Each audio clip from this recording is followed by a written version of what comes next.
tasyam jata pura shudro yadvritya tushite hari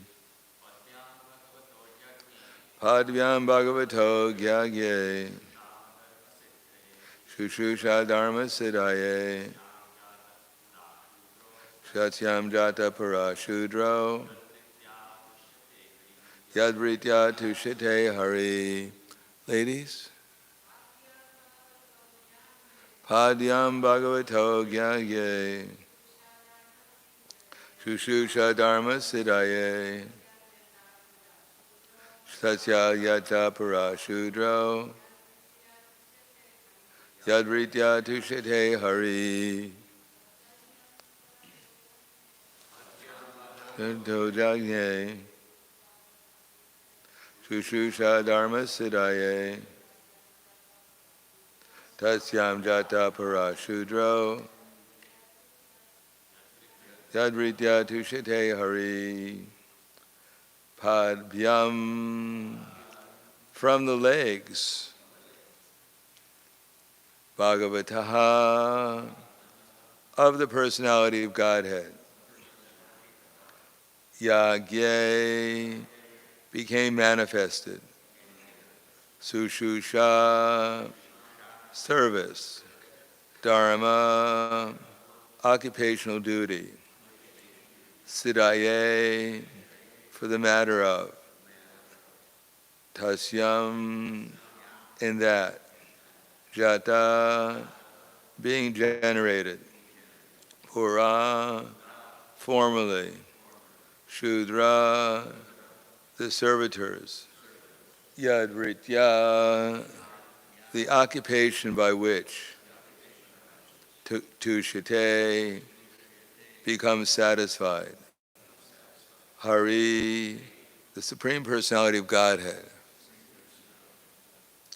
Translation and purport by His Divine Grace, A.C. Bhaktivedanta Swami Srila Prabhupada.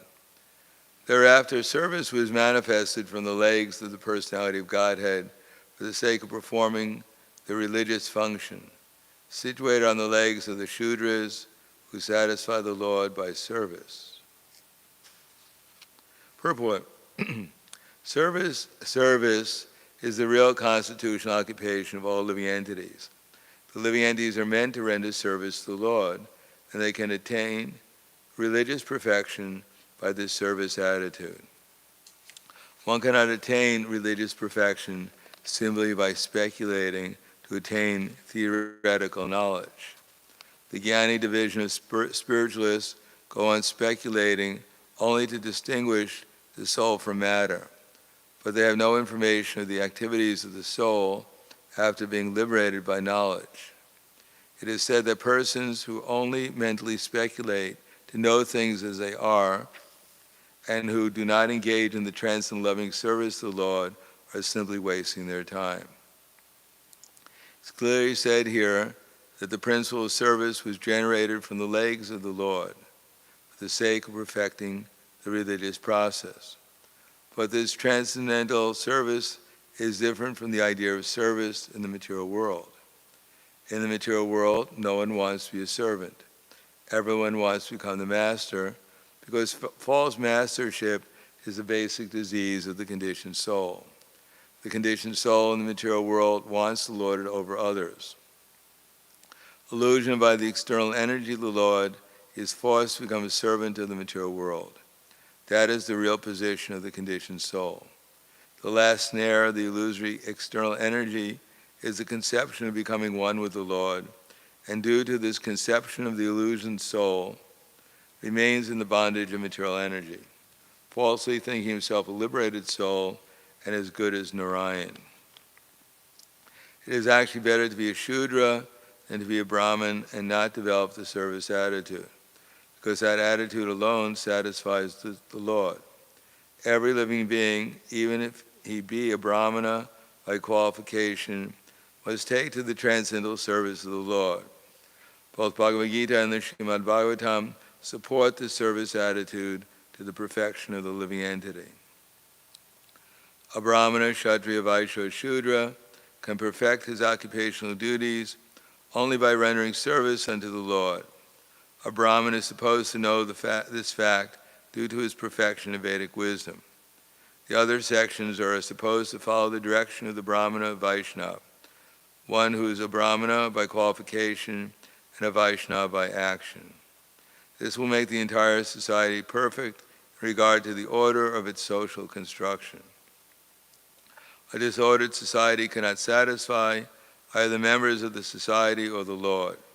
Even if one is not a perfect Brahmana, Kshatriya, Vaishya, or Shudra, but takes to the service of the Lord, by caring for the perfection of his social position, becomes a perfect human being simply by developing the attitude of service to the Supreme Lord. Padyam Bhagavato Gyagye Shushusha Dharma Siddhaye Tasyam Jata Pura Sudro Yadvritya Tushite Hari. Thereafter, service was manifested from the legs of the personality of Godhead for the sake of perfecting the religious function. Situated on the legs of the Shudras, satisfy the Lord by service. Namo Vishnu Vraya Krishna Prasthaya Bhute Śrīmate Bhaktivedanta Swami Tiramane Namaste Saraswatam Deve Gauravani Pacharane Nirvishesha Shunyavadi Paskadyade Satarane. When we're talking about Varnashram Dharma, Shudras, Vaishyas, Brahmanas, Kshatriyas, then we're actually talking about a system of elevation of consciousness from the gross material consciousness to the subtle material consciousness to the platform of liberation. But along the way, there may be different deviations from the purpose of the Varna and Ashram system. Currently, there is no Varna and Ashram system in society, as Prabhupada said in the previous verse. We just have a whole lot of Shudras and a few Vaishyas who are trying to cheat the Shudras, so-called Vaishyas. Actually, what we have is a whole bunch of Mudhas and a few Naradamas. Whole bunch of Mudhas who think that the only purpose of life is to be comfortable by eating, perfecting their eating, sleeping, mating, defending, without having to work very much to do it. And the others are the Naradamas, the few so-called civilized businessmen who know how to cheat everyone and print up money for so-called economic development and manipulate that money in such a way as to try to control everyone. Usually by mass propaganda of ignorance, covering over people's spiritual consciousness, and then the other way is by force, using their printed money to pay for all the leadership. In other words, make up a system called democracy, where people with no intelligence elect people who have who have at least intelligence how to fool the masses, who are engaged in the system of mass propaganda for ignorance, with no conception of the soul, no conception of the Supreme Soul, no conception of the goal of life, other than, as Krishna says in Bhagavad Gita, to gratify their senses unto the end of life, being the prime necessity of human civilization. Chintam aparayam cha pralayantam upashritya kama papoga paramam etavam iti nischita. They believe that to gratify their senses unto the end of life is the prime necessity of human civilization, and therefore there can be no measurement for their anxiety. Being bewildered by hundreds and thousands of desires, by lust and anger, they secure money by illegal means for sense gratification. Securing money by illegal means, they just print it up out of nothing. And then they pay off the soldiers to go and fight to steal the resources of other countries, bring them back, the resources, and then pay the soldiers off with those resources.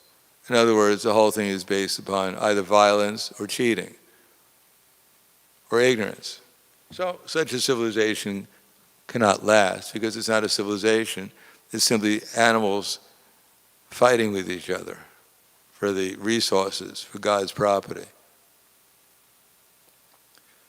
So all these attempts, United Nations, has not, as Prabhupada used to say, has not made it United Nations, because everyone remains a Shudra or a Mudha. Then when they go to their United Nations and talk about how to steal from each other, how to rob the populace of their intelligence and their resources, then because they're animals, they simply bark at each other. Rawr, I'm a big dog, I'm an American, rawr, I'll bite you. Rawr, I'm a Russian, I can bite you too, I got teeth too. And a little country like where I live, along Slovenia, they go, wee, I'm a little dog, please don't bite us. We're a nice dog. We love all the other dogs. But they're all animals, and therefore nothing will be achieved by their barking at each other and threatening each other with their teeth. Simply by their activities, they'll become more and more animalistic. Now, even the most basic position in the Varnashram system, the Shudra, Kalo Shudra Samprada, by birth everyone is born as a Shudra. Jayate Janmana Shudra. By birth everyone is a Shudra, but samskara bhavatvija. There's supposed to be some kind of a samskara, some kind of experience that gives one some idea that there's something beyond just the gross and subtle gratification of the senses. And if there's no samskara, then Srila Bhaktivinoda Thakur said that by modern education, one is born as a Shudra, and by modern education, one becomes less than an animal. Therefore, instead of advancing towards becoming at least a Vaishya, and when we talk about Vaishya, we're not just talking about some official designation. People with enough brains to understand that how the world works.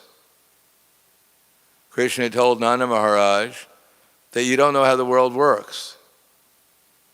You think that you're depending on the demigods. They were so advanced, they believed they depended on the demigods. They understood that rain was not coming by accident. There was some part that the demigods played. But Krishna did not want the residents of Vrindavan to have an incomplete understanding of reality, and therefore he proved that actually above the demigods is himself. That unless we take put Krishna into the position, even we have knowledge of the demigods and sacrifice, still everything will remain incomplete. So, one may, by pious activity, and the only pious activity in this age is chanting Hare Krishna. So those who are chanting Hare Krishna, generally they've gotten at least enough intelligence to understand that what real economic development is, what real existence in the material world is based upon good food. Prasadam specifically, food offered to the Supreme Lord, and that it's desirable, if we get more intelligence, to breathe fresh air, to drink pure water, and above everything, to have a proper relation with Krishna, with God, and therefore with everyone else also in relation to Krishna. Now, even one becomes an aspiring devotee in this age and performs sacrifice, one's intelligence may not develop to that level. Even understanding the value of fresh water, clean air, and proper Vaishnava relationships. One may remain, hopefully as a Shudra, and not develop, go downwards to become a Mudha again. There's no guarantee. The whole society is encouraging everyone to become less than a Mudha nowadays.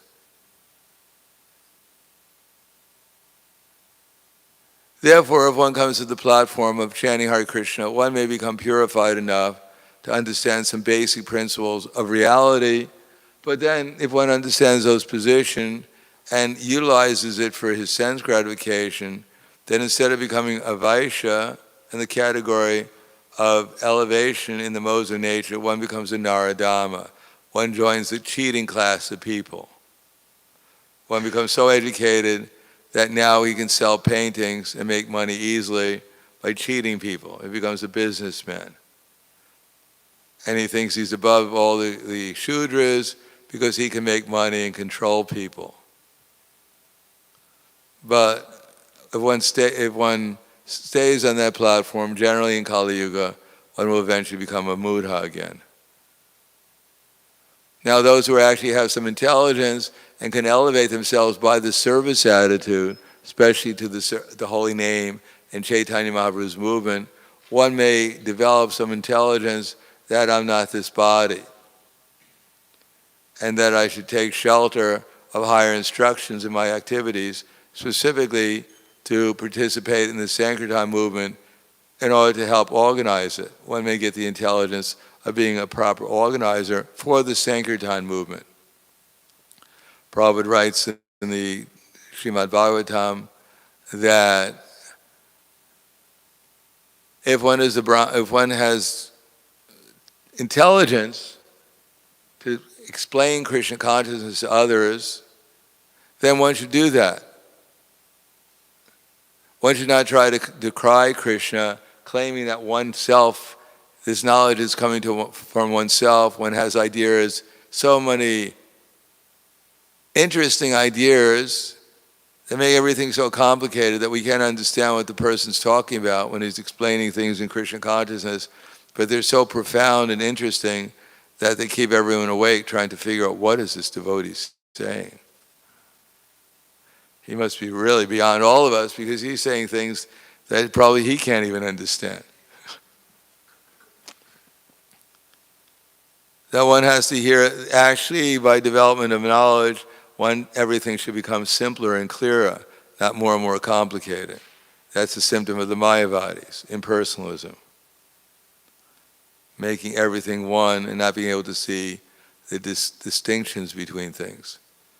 And materialism is seeing only the distinction between things, but not understanding the spirit behind everything.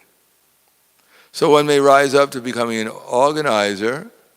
In other words, Prabhupada said that if one is intelligent, one can preach the same message that Krishna is preaching, and not try to take Krishna's position and present something even beyond what Krishna said. Then if one is not on that platform but can organize things, then one should organize the Sankirtan movement so that people 24 hours a day, the devotees, can think about Krishna. That's good organization. Not that we expand our buildings, we get more and more followers, none of them understand what we're doing, and none of the building is being utilized to actually develop Krishna consciousness. It's more or less like a show to attract more people, to throw money into the hundi and get bigger buildings. Our movement is not meant to develop simply by itself buildings, which can be utilized in Krishna service, or to get more and more money, or more followers. It's meant to elevate people's consciousness by organizing a situation in such a way is that one can easily remember Krishna 24 hours a day. Not that one is simply always busy, engaged in doing things, that one has no time to hear about Krishna. As it says, there was one refrain, which you probably know in America, Mary had a little lamb, his sheep was white as snow. You've heard that before? Really? What is generation? What's that? Mary had a little lamb, its sheep was white as snow, and everywhere that Mary went, the lamb was sure to go. It was a very famous nursery rhyme in America for children. But actually, we could say in our rhyme is, Mary had a little lamb, it joined the local, Mary had a little lamb, it joined the local temple. Mary had a little lamb, it joined the local temple to a temple church. It joined the local church, and it was so occupied, and everything that Mary did, well, Mary was so busy doing things that it died from lack of sleep.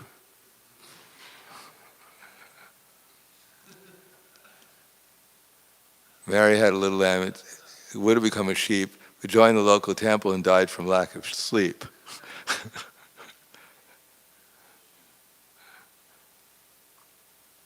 So that's not the purpose of the temple. The purpose of the temple is to make it easy to always remember Krishna and make it difficult to forget him. That's good organization, Prabhupada thought. That's what our movement is meant to, so that the preachers, they're able to give us a vision, a mission, a purpose, so that it's clear exactly what we're supposed to be doing, how we should do it, so that we always remember Krishna and never forget him. That we're absorbed 24 hours a day in Krishna's service, and therefore Krishna consciousness. Now, for those who are not on that level, there is the people who can get resources, but those resources should be given in the service of the Sankirtan movement. In the beginning, Arjuna didn't want to fight, but when he was convinced by Krishna that he should fight, then he fought for Krishna's mission.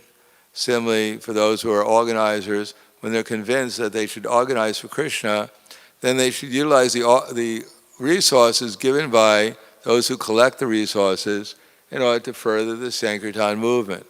And then everyone will be happy and convinced by becoming absorbed in Krishna consciousness that their contribution, their intelligence, and their words are being properly utilized to develop their own Krishna consciousness and to help others experience their Krishna consciousness too. But when we have a society of cheaters and the cheated, we have Naradamas and we have Mudas, then there's no upward development of persons who can organize and make sure that the resources are being utilized in Krishna's service.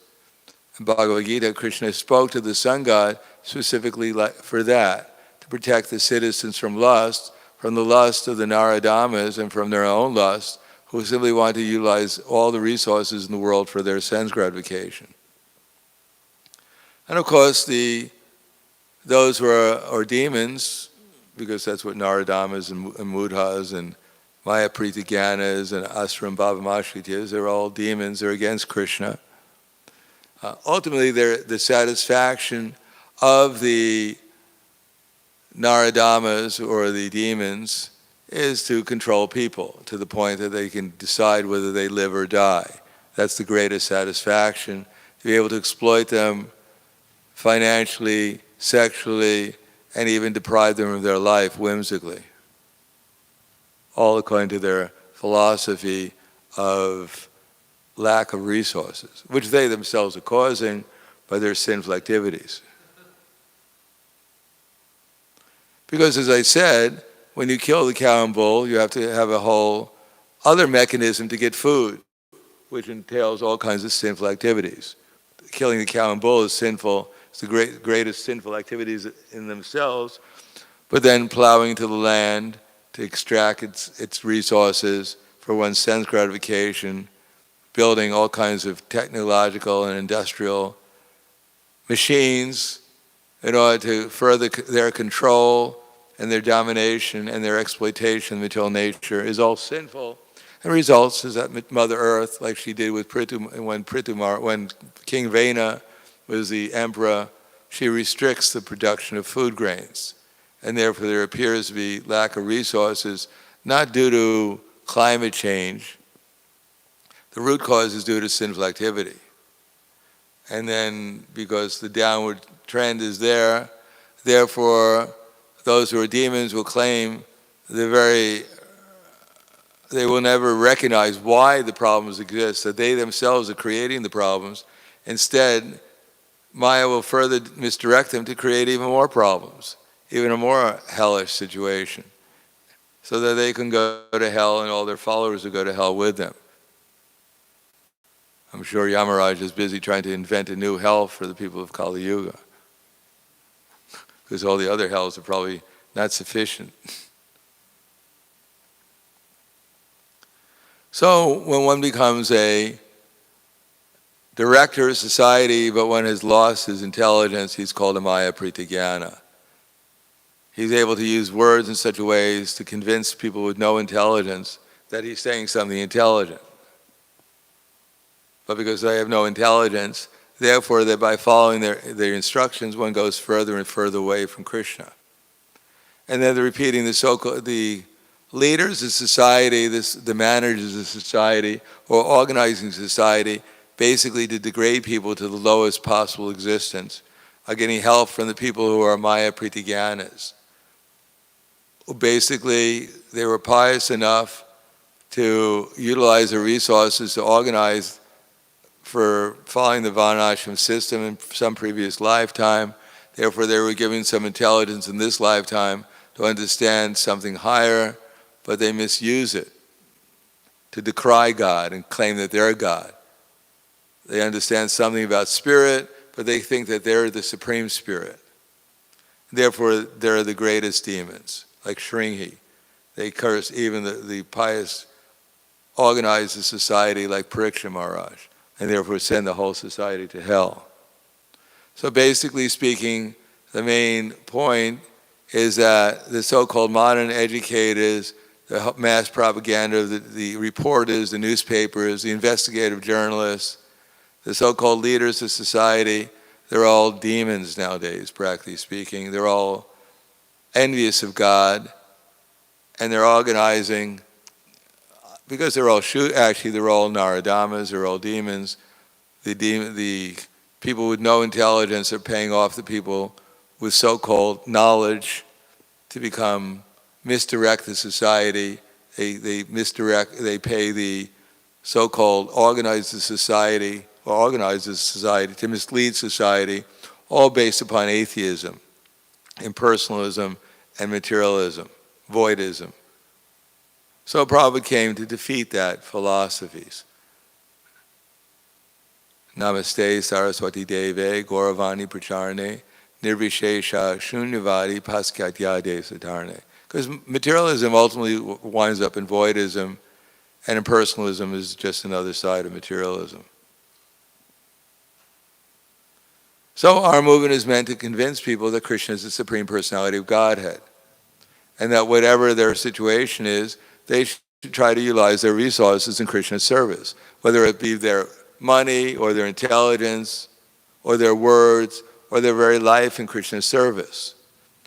And if they do that, then they can rise up from the lowest platform to the highest platform. Then if some leaders, if the people in general get enough intelligence, then they'll actually elect leaders who follow Krishna's instructions. And they'll stop killing cows, they'll stop killing the bull, they'll stop trying to develop technologically just for sense gratification and for the exploitation and control of all the resources in the world for a few at the expense of the many. That will stop if people get enough intelligence and actually become independent of the demoniac influence, the demoniac propaganda, that one can be happy in the civilization of Ravana, which is basically what we have now, is a civilization of Ravanas. Therefore, the chanting of the holy name, if it's done with purity and with devotion and love, will eventually affect the hearts of people so that some people will wake up and realize that they're simply in mudhas and they're being cheated by demons. And they may try to make some advancement toward actually utilizing their present resources in the service of the all-powerful control of Krishna, who alone can turn everything around. Protests on the street, complaining about things, studying the conspiracy theories will not help very much. The only thing that will help is when people take shelter of Krishna and utilize their resources in Krishna's service and stop doing sinful activities. Then there's a chance for society to turn around towards becoming an actual civilization. Otherwise, everything will be lost in the course of time. The Kali Yuga is supposed to be terminated in approximately 427,000 years. But the way things are going, the end of Kali Yuga looks almost like quite soon. There's not so much, according to the 12th canto of the Śrīmad-Bhāgavatam, we have practically all the symptoms of the end of Kali Yuga already. But I don't think Chaitanya Mahaprabhu wants that. He wants us to get some intelligence, to understand what is sinful activity, what is real pious activity, and above everything, what is actually devotion to Krishna? What is the necessity of spreading this Krishna consciousness movement? If one can understand that, then one can actually wake up enough to become aloof from this demoniac influence, so that we can understand that the root cause of all the problems, Prabhupada said yesterday, the root cause is industrialization, but industrialization is based upon animal slaughter, which Prabhupada also mentioned. And that as long as we're involved in dependency on this society, we have to at the same time try to propagate Krishna consciousness to the best of our ability. Otherwise, we'll be sucked in to actually believing that we're depending on the demons. As Prabhupada points out, when the Communist Party came to, believe it was China, and they told all the peasants that, who do you worship? And they said, we worship God. They said, all right, you worship God, so go to your church and pray to God, please give us our daily bread.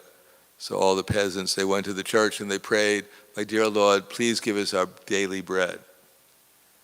And then they came back and they said, the communists said, my dear friends, did you get any bread? And the peasants said, no, we didn't get any bread, communist friends. So then the communists said, pray to us, ask us for your daily bread. So they said, my dear communist friends, please give us our daily bread. And then the communists called for the trucks, and they came and brought the bread. So then the communists said, my dear peasants, who's better, your God is better or we're better? And they said, oh, dear communist friends, you're better. You're actually giving us our daily bread. But Prabhupada said, if I was there, I would have stood up and said, you rascals, where did you get the bread from?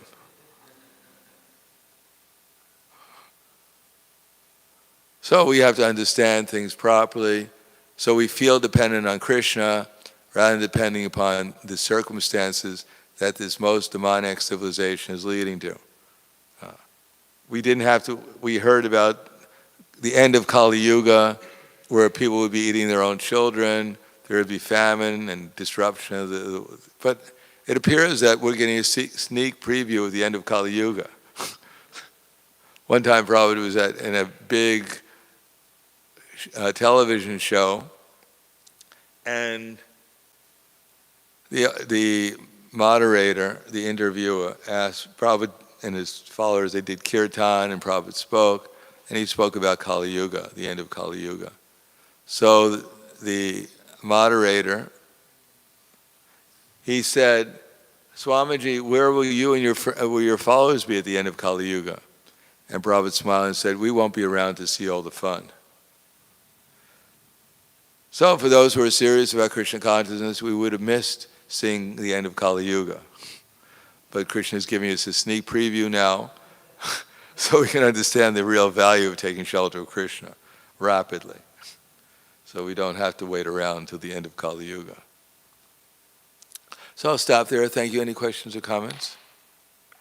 Yes, Morash.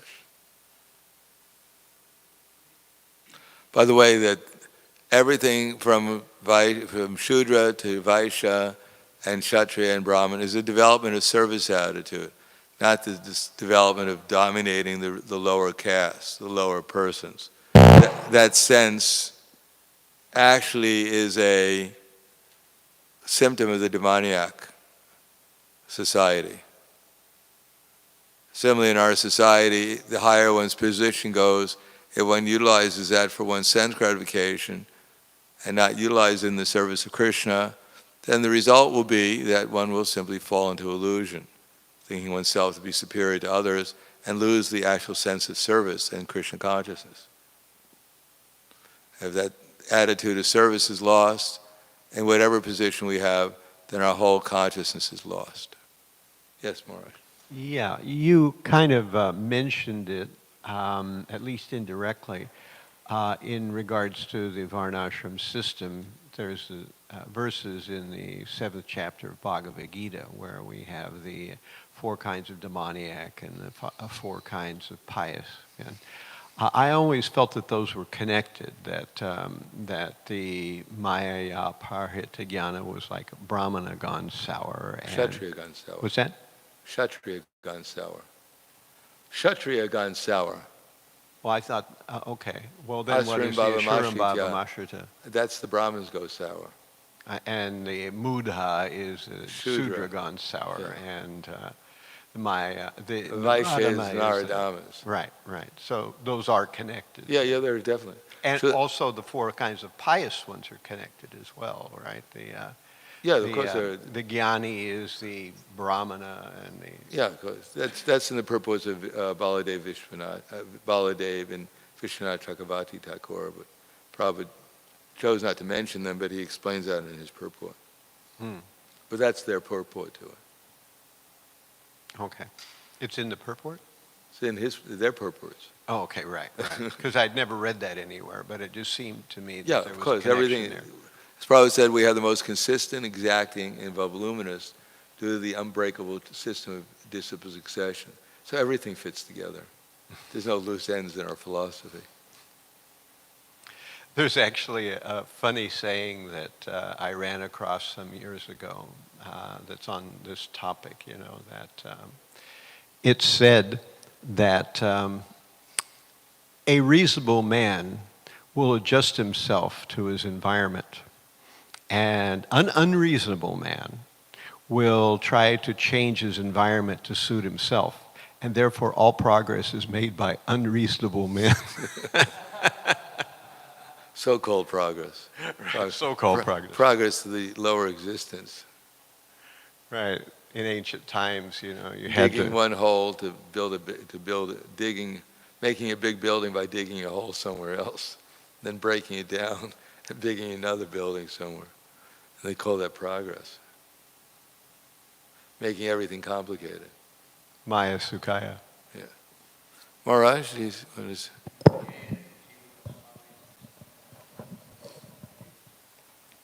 About Jiva Goswami. Jiva Goswami was one of the 6 Goswamis. He's wrote more extensively than even the other Goswamis, especially philosophical literature, which culminated in the Satsandarbhas, which established the philosophy of Krishna consciousness as the topmost philosophy, beginning with the Satsandarbha, which establishes Śrīmad-Bhāgavatam as the topmost philosophy. So he was the nephew of Rupa Goswami and dear devotee of the Goswamis. There's much said about him, but his literature is the philosophical basis for our movement. Any other questions? Yes. So if industrialization and slaughterhouses are the causes of all problems in modern civilization, if we don't have access to ahimsa milk, do you recommend becoming a vegan person? No, the whole society, what to speak of, animal slaughter leads to all kinds of other things too. Illicit sex, intoxication, meat eating, gambling, all the sinful activities are there. And above everything, it's the most, as Prabhupada points out in the Bhagavad Gita, the most sinful activity is forgetting our constitutional position is subordinate to the Supreme Personality of Godhead. So on the basis of that, all the other sinful activities go on. Cow slaughter may be a result of that, just not accepting Krishna's instructions. Especially if one is so-called civilized or has the opportunity to become civilized, and one doesn't accept that instruction, then one becomes degraded to less than that of an animal. So the lower caste. So the real thing is to follow Krishna's instructions. Prabhupada, for instance, he drank milk. So to think ourselves, as Prabhupada said, we shouldn't try to become a better Paramahamsa than him. But that was meant to fertilize our brains so we can spread Krishna consciousness better. Now, Prabhupada would also wanted us to establish self-sufficient farm communities where we protect the cow. But because we don't have enough brains, we should probably drink some milk so we can get enough brains to do it. Otherwise, we may never do it.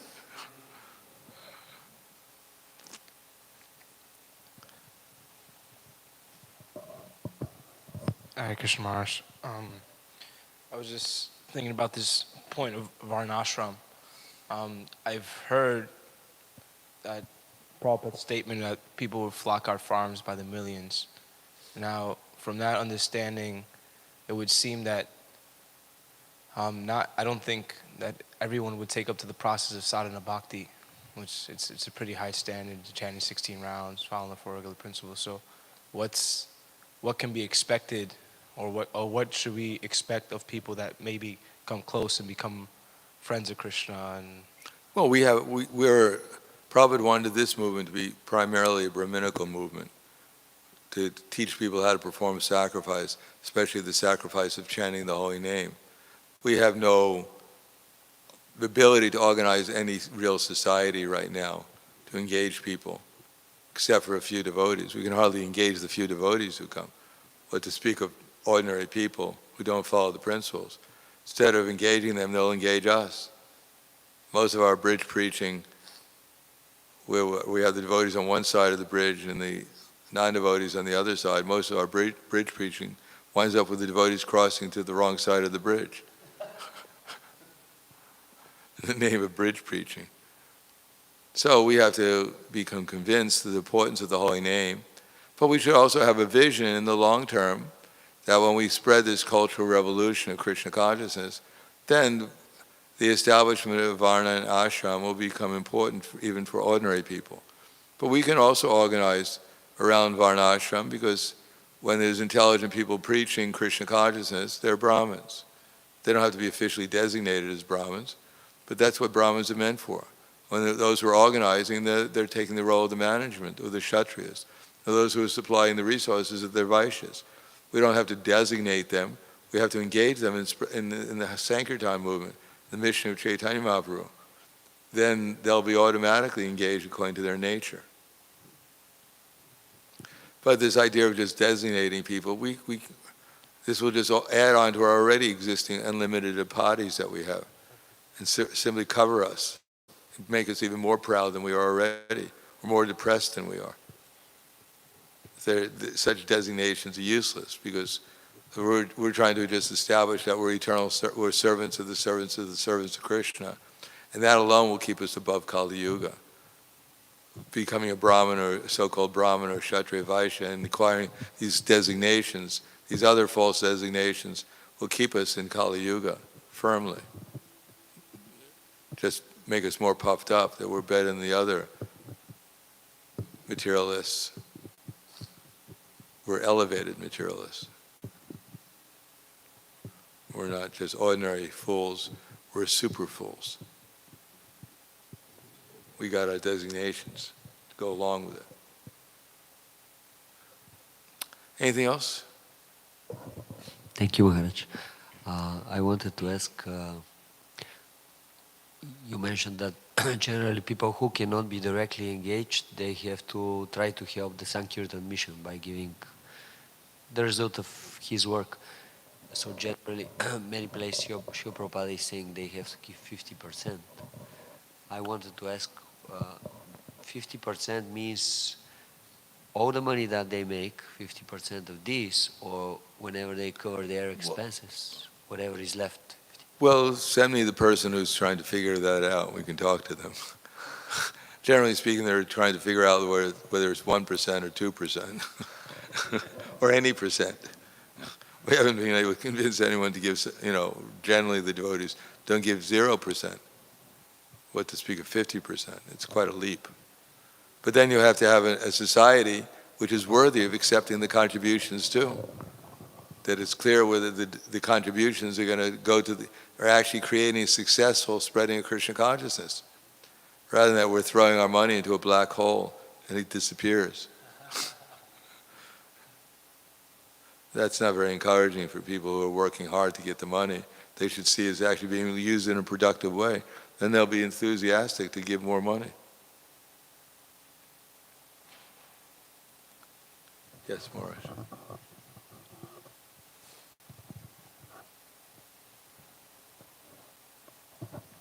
I was just thinking that this is kind of a conversation on Varnashram Dharma.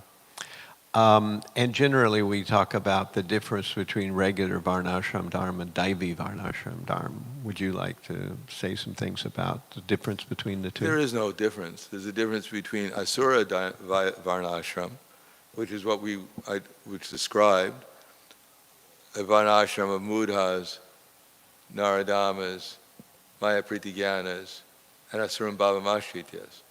That's Asuram Bhavam. That's Asuram Daivi. Asuram Varnashram. The division is there, but it's divided like Ravana's kingdom amongst the demons. In Daivi Varnashram is you have real Shudras, Vaishyas, Kshatriyas, and they're all being led by the Brahmins who are under the Vaishnavas. That's Daivi Varnashram.